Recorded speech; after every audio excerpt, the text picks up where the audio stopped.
Hi friends, எல்லோரும் எப்படி இருக்கீங்க? நல்லா இருக்கிறீங்க நம்புகிறேன். இன்றைக்கி நான் சுண்டக்காய் சாப்பிட்றனால என்னென்ன பயன் கிடைக்குதுன்னு உங்களுக்கு சொல்ல போகிறேன். இது டர்க்கி பிரியாணின்னு சொல்லுவாங்க. இதை சாப்பிட்றனால நம்ம உடலில் இருக்கிற கெட்ட கொழுப்பெல்லாம் குறைச்சி நம்ம ஆரோக்கியமாக வச்சுருக்குமா. அப்புறமா நீரிழிவு நோயாளிகள் இதை சாப்பிட்டாங்கன்னா அது இன்சுலின் சுரப்பை சீராக்கி அவங்க சுகர் லெவலை கட்டுப்பாட்டுக்குள்ளே வச்சுருக்குமா. இன்னும் சொல்லப்போனால் இது நம்ம டைஜஷனை சுலபமாக்கி அப்புறம் செரிமான மண்டலத்துக்கு ரொம்ப உதவுதான். அதுவும் இல்லாமல் இது நம்ம பசியையும் தூண்டுது.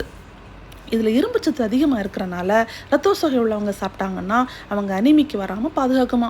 உடல் சோர்வையெல்லாம் மாற்றுமா. கால்சியம் அதிகம் இருக்கிறனால இது நம்ம எலும்புகளுக்கு ரொம்ப பலமானதான். இதுக்கு வேலை என்ன வேணும்? இது நம்ம டெய்லி ஆரோக்கியத்துக்கு ரொம்ப நல்லதுங்க.